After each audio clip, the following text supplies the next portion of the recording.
Avoiding bad dog behavior is just like taxes. If you don't deal with it, it's only gonna get worse with time.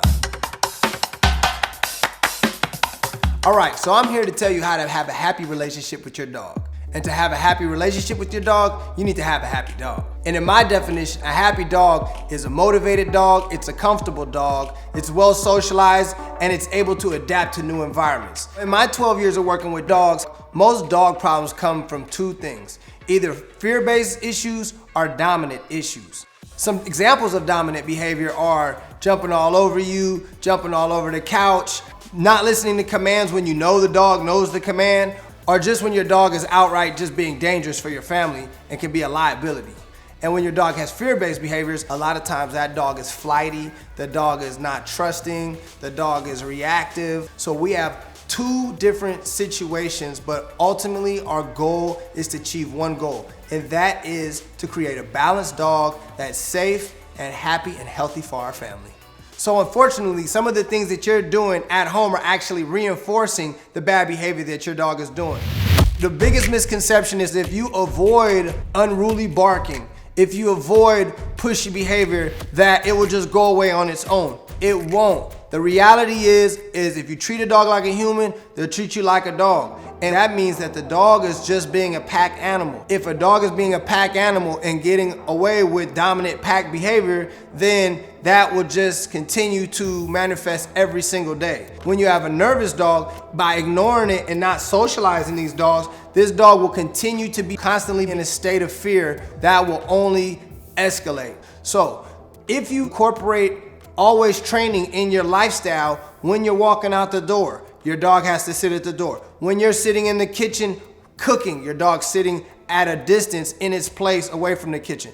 When you are at the table eating, you're establishing a place so your dog's not begging for food. And this structure is what's gonna give your dog the perception that you are the pack leader. Otherwise, the dog will take it upon itself to be dominant in the house. And again, this can be a huge liability for your family, especially when you have small children. If they get possessive over food, they get possessive over toys, they get possessive over space. These are all issues that can really escalate and create a traumatic situation for a small child or another person.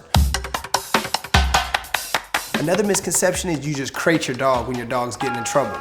Your dog doesn't see your crate as a bad thing. The dog's gonna see the crate as a place to just go chill out. So if you're gonna sit there and just put the dog in the crate, your dog's never really gonna learn any lessons.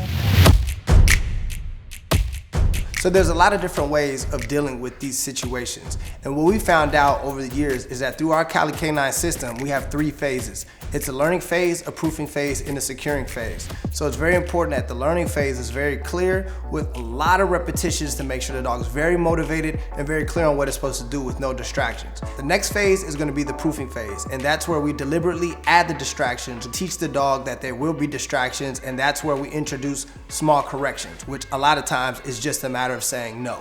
So if you teach your dog what's yes and what's no, then your dog will be a lot more clear about what it is he's supposed to do. The third phase is going to be the securing phase, and the securing phase is you always training.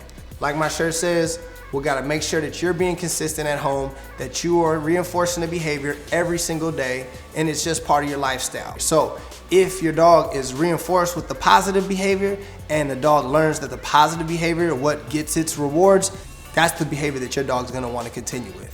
For you, it's very important that you keep that leadership position in your home because your dog wants to follow you. Your dog wants to have someone to trust. So by you being consistent at home is what your dog actually desires most and what's gonna give your dog the most peace of mind. Don't look at being an alpha dog as being a bad thing. An alpha is really the leader that protects the pack.